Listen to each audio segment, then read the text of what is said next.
人性这面镜子从来都是个有趣的玩意儿，它很少被用来端详自己，却总被饶有兴致地举到别人面前，企图照出对方脸上的每一粒尘埃。我们都见过这样的人，甚至我们都曾是这样的人。前几年我常坐的一趟公交线路上，有个出了名的正义大妈，她嗓门洪亮，精力旺盛，对车厢里的一切不公之事都抱以零容忍的战斗姿态。年轻人没及时让座，她会立在旁边，用足以让整个车厢听见的声音讲述尊老爱幼的传统美德，直到对方在一众目光的炙烤下如坐针毡地站起来。有人不小心踩了他的脚，一句道歉若不够诚恳，他能从对方的仪态举止一路批判到其家教门风。他像个流动的道德法庭，永远清醒，永远正义，也永远在审判别人。直到有一次，一位母亲抱着熟睡的孩子上车，踉跄几步，实在腾不出手来刷卡。他望向司机，面露难色，轻声问：师傅，能不能待会儿补上？孩子睡着了，我一动他就醒。司机是个沉默寡言的中年男人，他看了看规定，又看了看那对母子，面无表情地说：规定就是规定，先刷卡后上车。这句话像一颗投入热油的火星，瞬间点燃了正义大妈的怒火。他一步跨上前，指着司机的鼻子，火力全开：你这人怎么这么冷血？没看到人家抱着孩子不方便吗？一点同情心都没有。要是你老婆孩子遇到这情况呢？一连串的质问引得半车乘客都跟着附和，指责司机不近人情。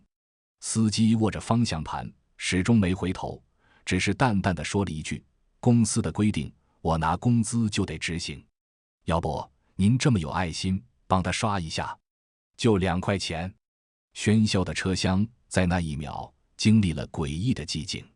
大妈的脸涨成了猪肝色，刚才还义薄云天的气势，瞬间像被戳破的气球。她愣了几秒，几乎是从牙缝里挤出几个字：凭什么我给？又不是我的责任。说完，她悻悻地扭过头，望向窗外，仿佛刚才那场正义凛然的表演与她没有半点关系。最后是一个刚上车的年轻人，默默地拿出手机为那位母亲扫了码。那一刻，我望着大妈故作镇定的侧脸，突然觉得人性中最吊诡的莫过于此：我们热衷于用圣人的标准去衡量别人的一言一行，却总是用贱人的标准来宽恕自己的一举一动。这种根植于人性深处的双重标准，像一个无形的幽灵，盘踞在每个人的内心深处。它让我们活得分裂、矛盾，且常常在不自知的情况下活成了自己曾经最讨厌的样子。为什么我们会双标？拨开那些冠冕堂皇的理由，内核往往只有2个字：利己。所谓的道德、规则、良知，在双标者眼中从来不是需要共同遵守的准则，而是一件件可以随时取用的兵器。当它能为自己带来好处，或能用来攻击对手时，他们会毫不犹豫地高高举起；当它会束缚自己、损害自己利益时，他们便会弃之如敝履。我认识一位在互联网公司做到管理层的朋友，暂且叫他老 K。老 K 是个典型的狼性文化推崇者，他最常挂在嘴边的话就是：年轻人，别怕吃亏，你们现在流的汗都是未来数钱时的底气。他要求团队成员晚上9点前下班，是对工作的背叛；周末不主动来公司充电，是对自己人生的不负责。在他的高压下，部门里的小年轻们个个像上了发条的机器，没日没夜的加班，发际线后退的速度比他们 KPI 增长的速度快多了。然而有趣的是，老 K 自己却是全公司走得最早的人。每天下午5点半，他会准时关上计算机，拎起公文包，在众人抬起的疲惫目光中气定神闲地说一句：兄弟们辛苦了，我先撤了，家里领导催得紧，然后消失在渐浓的暮色里。起初，大家还能用领导家庭压力大来自我安慰，直到有一次，一个下属深夜去医院看急诊，竟在儿科撞见了老 K。他并非在照顾生病的家人，而是陪着一个年轻貌美的女人，给他的孩子办理入院。那女人显然不是他口中的家里领导。那一晚，公司的小群里炸开了锅，大家终于明白，老 K 所谓的狼性，是要求别人像狼一样为他卖命，而他自己则要像皇帝一样享受生活。他高举奋斗的旗帜，不过是为了给自己的剥削披上一件合理的外衣。他口中的未来是他自己的未来，与这群年轻人的未来并无关系。这就是双标最赤裸的真相，所有的标准都围绕着我的利益来划定。就像那位一边骂医生心黑，一边又逼儿子考医学院，好几辈子吃不完的老大爷。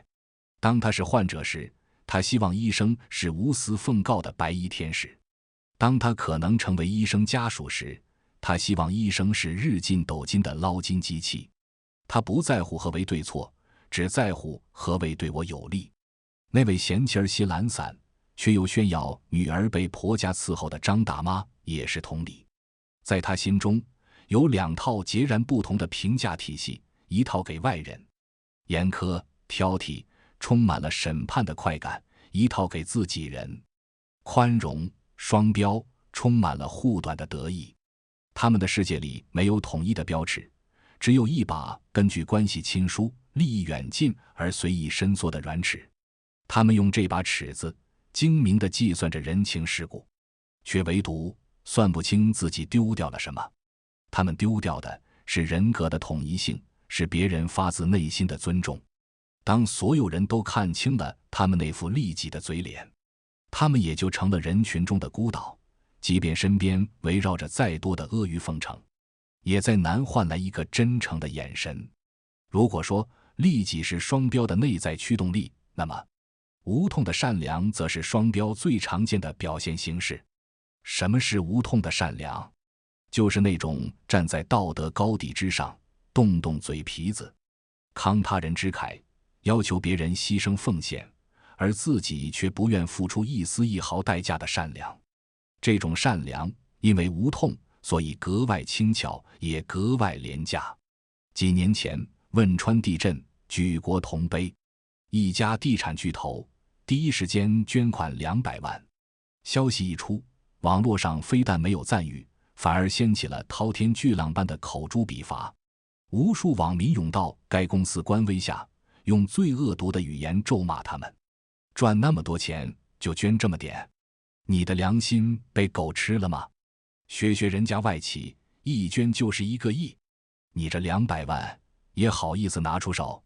国家有难，匹夫有责，你这种为富不仁的企业就该倒闭。那段时间，网络庞佛成了一场逼捐的狂欢，每个人都化身为正义的使者，挥舞着道德的大棒，要求那些比自己富有的人掏出更多的钱来。他们沉浸在这种替天行道的快感中，庞佛自己也为灾区贡献了一份力量。然而，当有记者走上街头，随机采访这些在网上义愤填膺的正义之士，问他们自己捐了多少时，场面一度十分尴尬。一个痛斥地产大亨为富不仁的大学生挠挠头说：我还是学生，没什么钱，精神上支持一下。一个指责明星作秀式捐款的白领嗫嚅道：我们公司组织捐了，我捐了50。一个在论坛上洋洋洒洒写下千字檄文，呼吁富人承担更多社会责任的键盘侠，面对镜头涨红了脸，一言不发。这就是无痛的善良最真实的写照。因为事不关己，所以正义和善良都毫无成本。他们可以心安理得地要求别人砸锅卖铁，自己却连一毛不拔，都觉得理直气壮。那位建议年轻人脱下孔乙己长衫去做保安、跑外卖的专家也是如此。当他高高在上的指点江山时，他是在为社会排忧解难，是在展现自己的远见卓识。可当主持人将这个建议与他亲生的儿子联系在一起时，他立刻本能地拒绝了。因为让别人的孩子去脱下长衫，他收获的是掌声和名望，没有任何损失；但让自己的孩子去，他将承受实实在在的代价，世俗的眼光、前途的未卜，以及一个父亲本能的心疼。双标者都是最精明的机会主义者，他们永远能准确地嗅到哪里有可以零成本扮演圣人的舞台。他们热衷于指点局内人，挑剔做事的人，因为他们是安全的局外人。他们就像一群总在批评饭菜咸淡，却从不肯走进厨房的食客，永远无法体会掌勺者的艰辛与汗水。这种无痛的善良，比赤裸裸的恶更具迷惑性，也更伤人。它将道德变成了一场虚伪的表演，消解了真正的善良所蕴含的牺牲与承担。法国作家加缪在《局外人》中写道：我审判自己，比审判别人要难得多。如果你成功地审判了自己，那么你就是一个真正的智者。这句话道出了摆脱双标的唯一路径，将那面照向别人的镜子转过来照向自己。这是一件极其困难甚至痛苦的事，因为它意味着我们要直面自己的不堪、懦弱、自私与虚伪。在纳萨尼尔·霍桑的不朽名著《红字》中，牧师丁维斯戴尔就是一个被自我审判彻底摧毁的悲剧人物。在公众面前，他是圣洁的化身，是小镇的道德楷模。他用最激昂的言辞谴责罪恶，颂扬虔诚。当女主角赫斯特·白兰因通奸罪被迫在胸前佩戴上耻辱的红色 A 字，站在绞刑台上示众时，正是丁维斯戴尔代表所有镇民对他进行了最严厉的道德训诫。然而无人知晓，这位道貌岸然的牧师正是赫斯特腹中孩子的亲生父亲。从那一刻起，丁维斯戴尔就活在了一座自己建造的地狱里。白天，他继续扮演着受人敬仰的圣人，用空洞的教条审判着别人的灵魂。深夜，他独自一人时，无边的罪恶感便会将他吞噬。他用鞭子抽打自己的脊背，彻夜不眠地祈祷，甚至在自己的胸膛上烙下了一个与赫斯特同样的 A 字。那些公开指责赫斯特的镇民，他们或许背地里也做过各种见不得人的勾当，但他们能心安理得地将石头扔向那个可怜的女人，因为他们从未想过要审判自己。而丁维斯戴尔不同，他无法忍受这种灵与肉的分裂，他对别人的每一次审判都像一把利刃，更深地刺向自己的心脏。最终，在一次布道会上，他再也无法承受这灵魂的重负，当众扯开法衣，露出了胸口的烙印，坦白了一切，然后力竭而亡。丁维斯戴尔的悲剧正是双重标准最极致的体现。当你对别人的要求有多严苛，你内心的撕裂就有多痛苦。我们或许到不了那样极端的境地，但那种微小的撕裂感却时常发生。当你指责同事上班摸鱼，自己却在工作时间刷手机时；当你教育孩子要诚实，自己却对老板撒了谎时；当你抱怨伴侣不够体贴，自己却从未记住对方生日时，每一次双标的瞬间都是一次对自我人格的背叛。久而久之，我们会对自己的言行失去信心，内心充满了矛盾与混乱，最终连自己都看不起自己。与丁维斯戴尔形成鲜明对比的是战国时孟尝君门下的那位食客。这个故事我们从小听到大，却未必真能读懂其中的凛然风骨。孟尝君设宴，灯光昏暗，食客怀疑饭食有别，愤然欲走。这在今天看来是再正常不过的维权意识。他要求孟尝君以士的标准给予他平等的尊重。然而当孟尝君亲自端上饭食，证明所有人的餐食都一模一样时，故事迎来了惊人的反转。那位食客在羞愧之中拔剑自刎，他临死前说：“我以小人之心夺君子之腹，有亏世道，当还公子一个公平。”小时候读到这里，总觉得不可思议，至于吗？不就是猜错了吗？道个歉不就行了？人到中年，在贫此节，才感到一股寒气从脊背直冲头顶，那是一种对人格尊严近乎偏执的捍卫。这位食客的惊人之举背后藏着一个令人敬畏的逻辑：我用什么标准要求你，就必须用同样的标准要求我自己。我要求你像个君子一样待我，当我发现自己是个小人时，我就不再有资格以士的身份活下去。他对别人的评判有多严厉，对自己的审判就有多决绝，这才是真正的一以贯之。在一个人人都在为自己的错误寻找借口、习惯性的严于律人、宽以待己的时代，这位2000多年前的无名食客用生命为我们上了一堂关于修养的终极课程。孔子说：“己所不欲，勿施于人。”这句话被奉为人际交往的黄金法则，但随着年岁渐长，我愈发觉得这句话或许只是修养的起点。真正的修养不仅是己所不欲，勿施于人，更是要做到在评判别人之前，先问自己几个问题：如果我在他的位置上，我能做得更好吗？我对他的要求，我自己能100%做到吗？我的评判是出于公义，还是出于隐秘的私心？当我们习惯于在开口之前先进行这番自我审判，我们的话语会变得审慎而温和，我们的目光会变得慈悲而宽厚。我们终将明白，道德从来不是用来改造世界的武器，而是用来修炼内心的工具。规则不是用来束缚别人的绳索，而是用来规范自己的尺度。